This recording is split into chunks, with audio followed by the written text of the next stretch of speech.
Good morning, afternoon, and evening, everyone. My name is Brenda Victoria, and today we are going to be talking about the Cowden family murders. Before we start, I would like to apologize for taking an almost 2 months hiatus on posting a new video.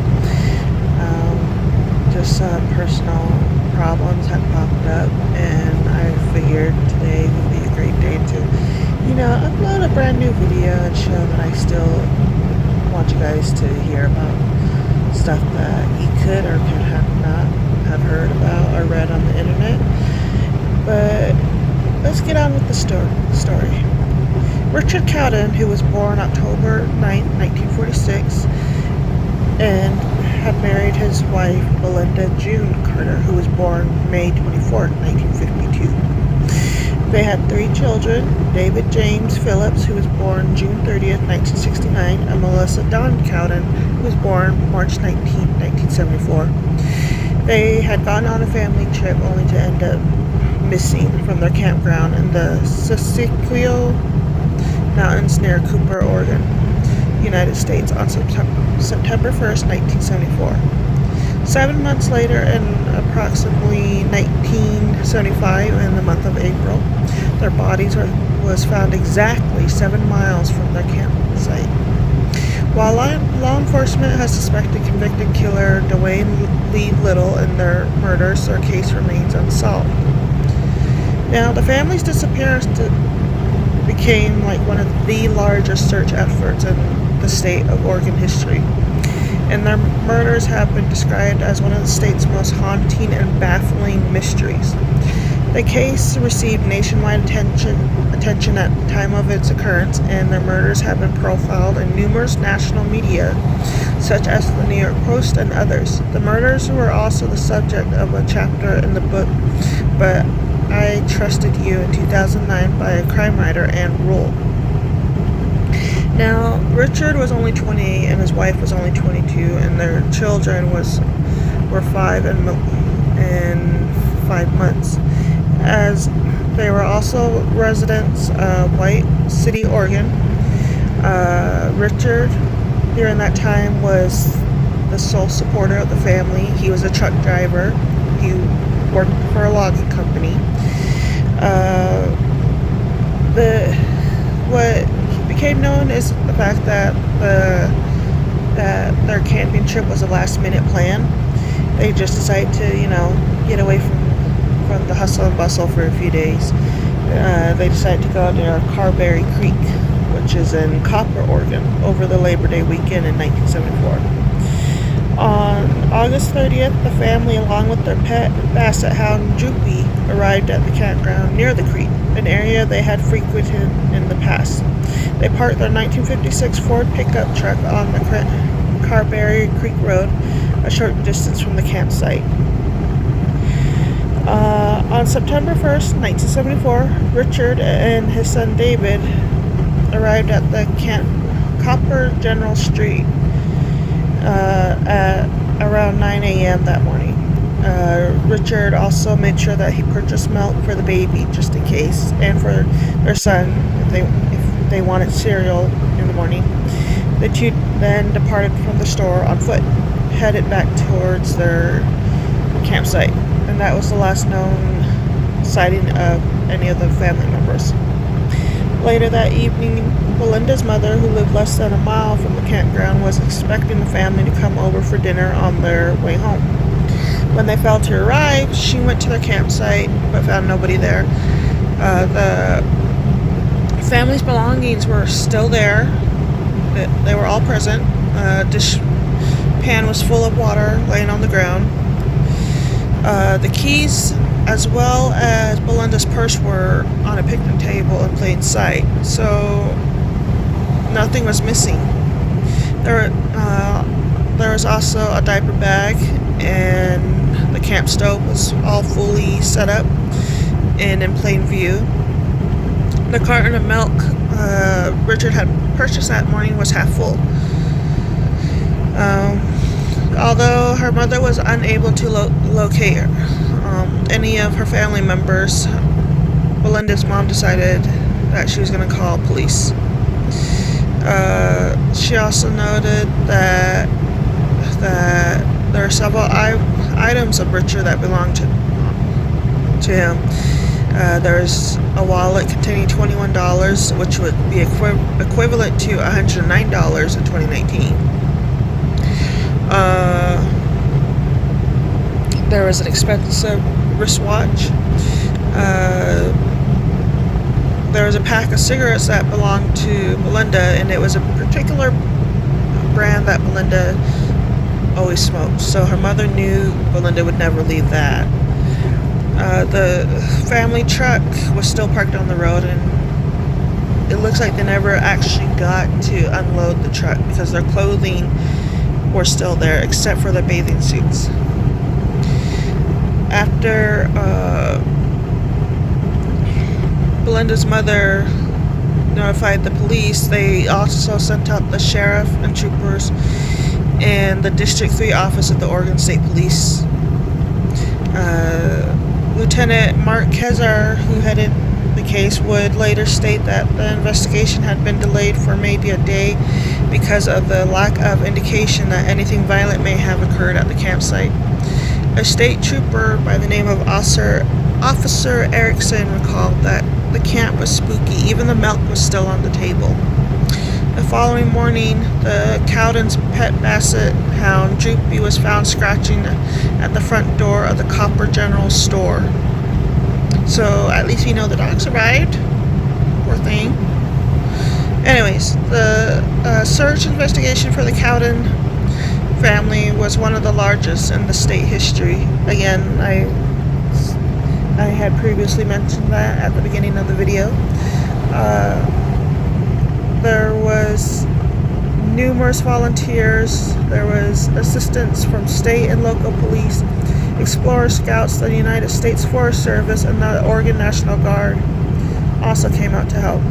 The U.S. Forest Service searched around 25 miles or 40 kilometers of roads and trails surrounding the campsite, and helicopters and planes were flown over the area equipped with infrared photography, which would detect recently overturned dirt.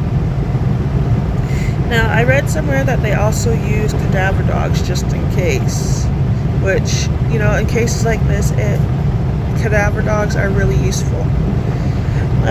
Despite the massive search efforts, the law enforcement was able to find any evidence of a crime. The Oregon State Police and Jackson County Police conducted interviews with over 150 individuals in their early investigation into the family's disappearance. A $2,000 reward, which would be the equivalent of $10,368 in 2019, was offered in exchange for information regarding the family's disappearance.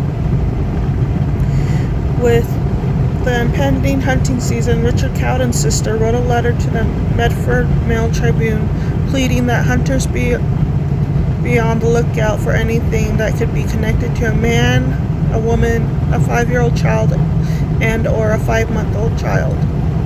Even though we try not to let our hopes dwindle that they will be found alive, we ask that you even check freshly turned piles of earth. We will truly appreciate any clue and or help that some hunters may find.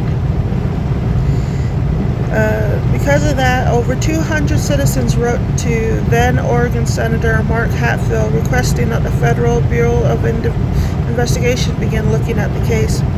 The petition, however, was denied on the grounds that there was no evidence that the Cowdens had been kidnapped or taken across state lines.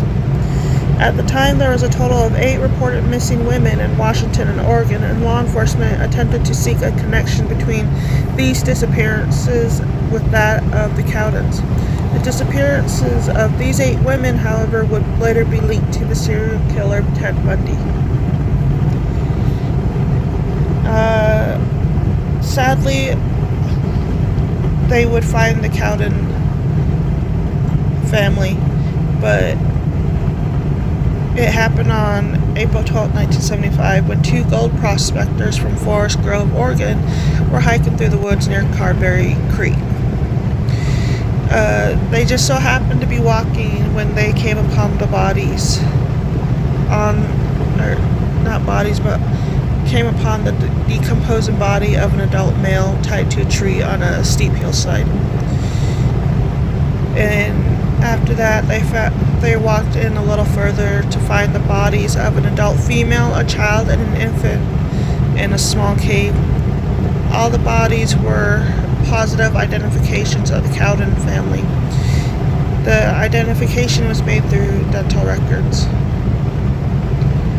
The location where the bodies were discovered was approximately 7 miles or 11 kilometers from the family's campsite. Autopsies were later conducted and revealed that Belinda and David had died as a result of a .22 caliber gunshot to the head. Sorry, this is starting to make me cry. 5-month-old Melissa had died from severe head trauma. Law enforcement suspected Richard Cowden died at the site of where his body was found, but was unable to determine cause of death. It was surmised by investigators that Belinda and her 2 children could have potentially been killed elsewhere and subsequently concealed in the cave. Law enforcement searched for the surrounding area for a murder weapon, but was unable to recover one. Interviews were conducted with numerous persons who were at the campground on September 1st. One family from Los Angeles had arrived at the campground at around 5 p.m. that day. While walking in the park that evening, they witnessed 2 men and a woman parking nearby in a pickup truck. The father recalled, "They acted like they were waiting for us to leave, and frankly, they made us nervous. So we moved on." Lieutenant Kazar said that based on the location of Belinda's and the children's bodies that were found inside the cave, he suspected that the person responsible was a local resident who knew the area and was aware of the cave location. After the family's remains were recovered, a resident of Grants Pass who had volunteered in the search told police that in September he had searched the cave where Belinda and the children's bodies were found, but they were not there at the time. To confirm he was referring to the same cave, law enforcement had the man escort them to the cave he searched. He was then removed as a possible suspect due to the fact that it was the same cave where the bodies had been discovered. Now one of the suspects again that I had mentioned was Dwayne Lee Little. Law enforcement considered Dwayne Lee Little of Rush, who was 25 at the time of the family's disappearance. He was a suspect that was the number 1 on their list for their murders. Little had been paroled from the Oregon State Penitentiary in Salem on March 24, 1974, 3 months prior to the Cowden's disappearance. At 16 in 1964, he had raped and murdered teenager Orla Faye Fitz. State police were able to determine that Little had been in Copper over the Labor Day weekend at the approximate time the Cowden family disappeared. Little's girlfriend told law enforcement that she had seen him with a .22 caliber gun during Christmas time 1974. On January 12, 1975, his parole was revoked after she informed police of his possession of a firearm. Little was paroled again on April 26, 1977. On June 2, 1980, Little picked up a pregnant 23-year-old woman named Margie Hunter, whose car had broken down near Portland, Oregon. He had beat her and sexually assaulted her. Luckily, the woman and her unborn child survived, and Little was charged and convicted of attempted homicide and sentenced to 3 consecutive life sentences. Police later suspected that the 2 men and women in the truck reported by the Los Angeles family at the campground were in fact Little and his parents, as their truck matched the description provided by the family. Little and his parents denied any knowledge of the Cowden's disappearance. However, a miner who owned the cabin nearby claimed that Little and his parents had stopped by on Monday, September 2nd, 1974, and signed a guest book he kept for visitors. Rusty Kelly, an inmate who at one time shared a cell with Little, would later claim that Little confessed to the Cowden murders. Despite the voluminous circumstantial evidence, Little was never charged with the murders of the Cowden family. And to this day, they still have a list of suspects, but as far as I can tell, some of those suspects have since died. And Belinda's mother was still fighting for knowledge of what happened to her daughter, her son-in-law, and her grandkids. Sadly, that will never come to light as to why they were murdered, what was going on. There's certainly no evidence of the fact that Richard would kill his family, as him and Belinda were said to have been so in love that just a little cut on Belinda's finger, Richard would, freak out and make sure she was okay. His kids were his life. They said that basically, like any married couple, they would have arguments, but it was always resolved at the very end, But just hearing that even 2 children, especially a 5-month-old, was murdered for something that will never be explained, it breaks my heart. Anyways, that's it for today. My name is Brenna Victoria. Don't forget to follow me on Instagram at Brenna Victoria 2020. I hope you all have a good day, and I will try and post a video sometime later